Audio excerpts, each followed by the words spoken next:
Hi, my name is Jane. I am a data visualization designer, and this is another update on the food recipe project I'm doing. So here's, it's not a very clear update, but it's a lot of trial and error for this one. So I'm at the phase now, I'm trying to develop the actual visualization of eating routines. So I collected this data in January and February earlier this year, and I have a lot of data on things I ate.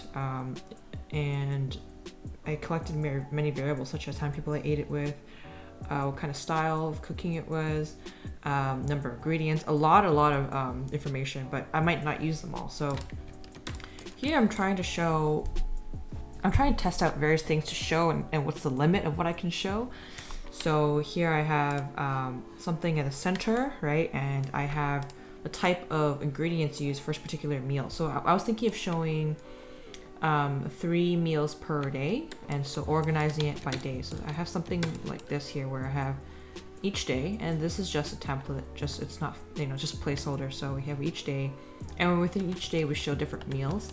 And here I'm trying to explore how to show one meal, and it's very, very hard because there's a lot of things I want to show, but if it doesn't serve what I want to say, there's no point in showing it.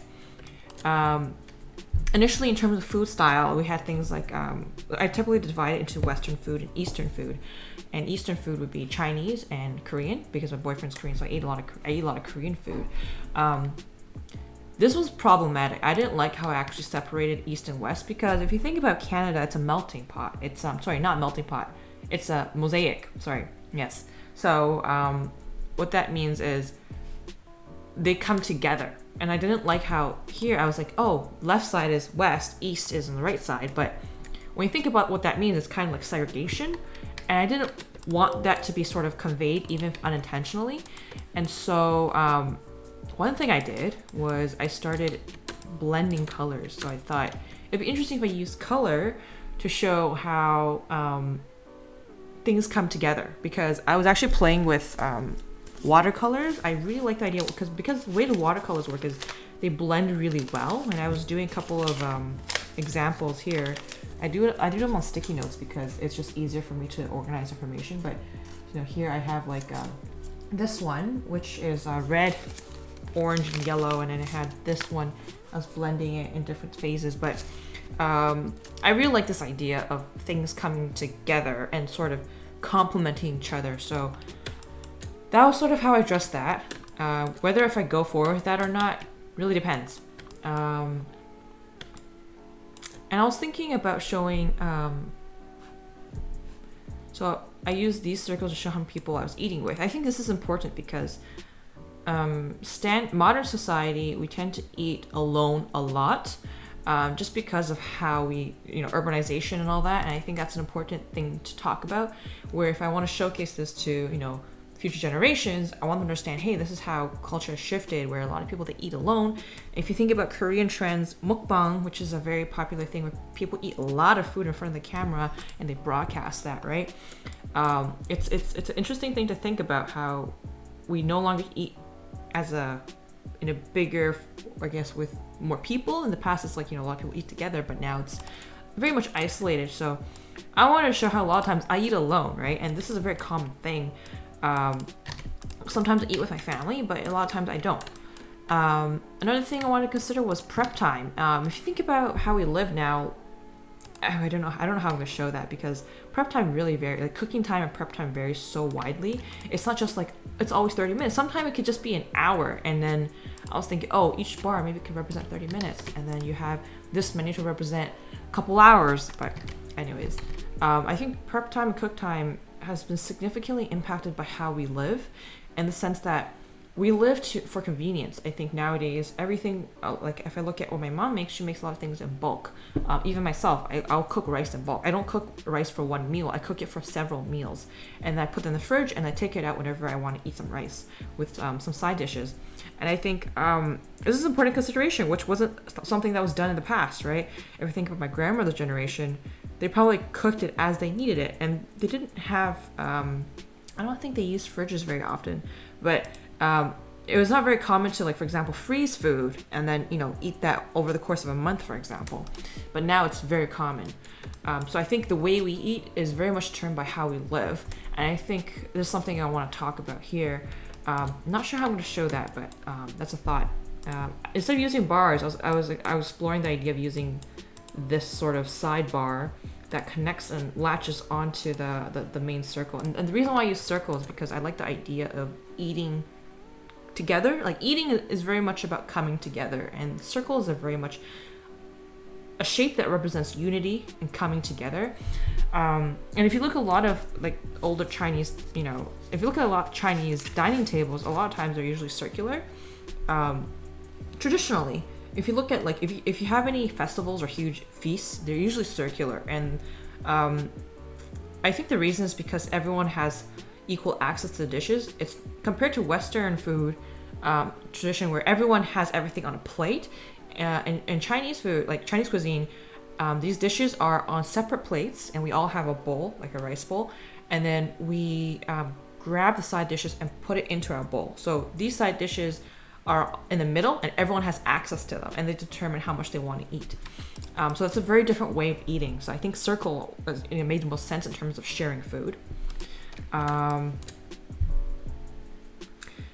Right, I was still exploring the idea of, like, how do you mesh together culture, because food I eat is, like, so varied. It's not just Chinese food, right? So I was exploring this thing, looks like DNA, but it's interesting because it's not really about interweaving so much as coming together. It's like very slight metaphors, visual metaphors can mean very different things. And I didn't want people to interpret this as like a DNA thing. I think that's you know, people take visualizations very literal. You'd be surprised. If you use, like, apples to represent fruit, they'll be like, why are there so many apples here? Well, no, this actually means fruit. There's a study done on this in the past. I read a long time ago, but when people try to interpret, you know, a pictorial visualization, they'll see, you know, 5 apples and then representing fruit, and maybe 5 broccoli representing vegetable, but they'll think apple, they won't think fruit, right? They'll think, like, it's very literal and direct, and I think I'm trying to avoid that. It's not possible to avoid it at all times, but it's something I'm trying to avoid as much as I can. Whenever I make something, I always try to, like, test it out as much as possible. So if I have an idea, I don't discard it or I don't go forward with it until I sort of test it out in a very short, quick way. And so I'll just try to put it together and see if it works or not. When I made this one, it wasn't a circle, it's actually rectangles, and, you know, one of these represented a meal. It looked so wrong, it didn't feel right. It's really hard to identify what feels wrong in something, but it's just something that I have to work through. I think maybe it felt wrong because it felt so boxy, it felt so modular, which is not how I think about food and eating, but I don't know, I have to think more about that. I don't have a good answer.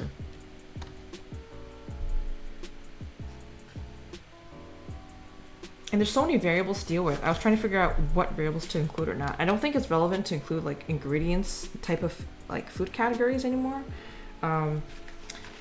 So initially, all the data I collected, I collected a lot. I always collect a little bit more data than I need because better safe than sorry, right? So I made, like, I recorded each variable as a sticky note, and I tried to rank them and prioritize them. And so the ones on top are the ones I think are most important. The ones a little lower aren't as important. This side here, maybe I'll just not include it. So it'll probably be primarily this. But if you think about how much data points is included, like category-wise or variable-wise, this is still a lot. So I'm trying to condense as much as possible. And I spent some, like, you know, quick minute writing, like, a quick short paragraph about, like, what I want to say. Like, this is a very much like, oh, this is what I want to say. When people say storytelling, I actually really get bothered by that because storytelling is an overused term that's too vague. I think you should use the word message. What's your main message? What are you trying to say? Don't say story, because story implies there's a beginning, end, and there's, like, this conflict resolution.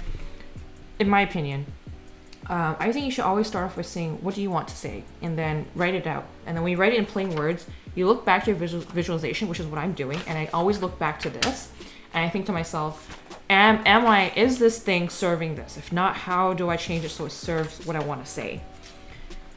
And it's been helpful so far because I'm saying no to a lot of things, which is important.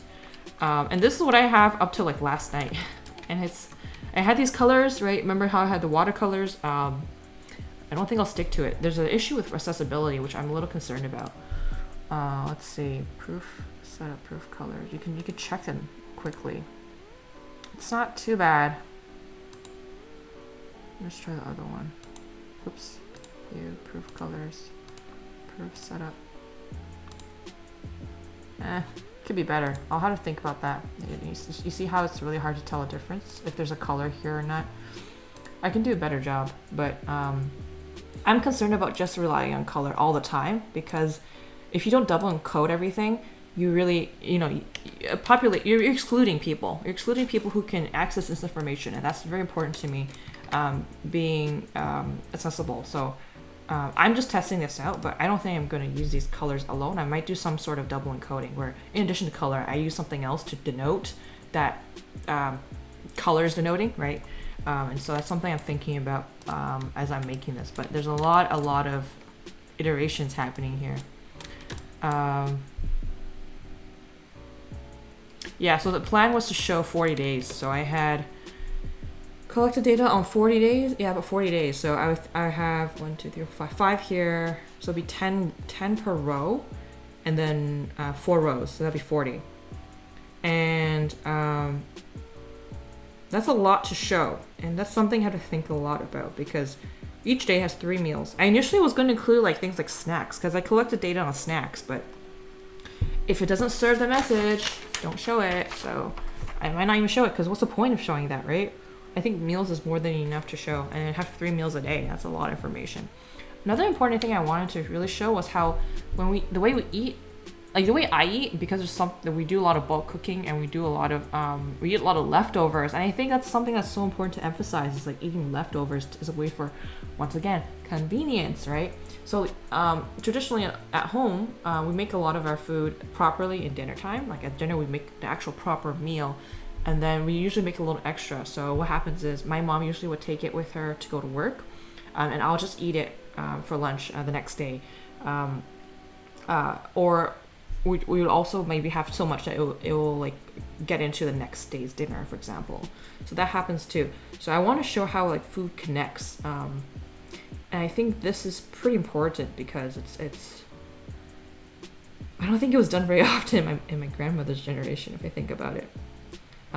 This idea, because if you think about it, I think my mom would tell me like they would cook my grandmother worked really hard. She cooked every single meal, and then it was nonstop, like all day, just like doing stuff. She was really a busy mom. She had like what, 8 kids to take care of.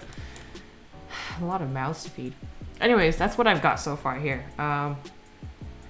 We'll see where it gets to. I have no idea. I'm pretty much stuck right now in terms of how to show this effectively and well. I think there's an important element of elegance that I'm not hitting yet, and I'm just hitting this huge mental block. But here's an update, and I'll share the next one when I have it. Thanks so much for watching, and stay tuned.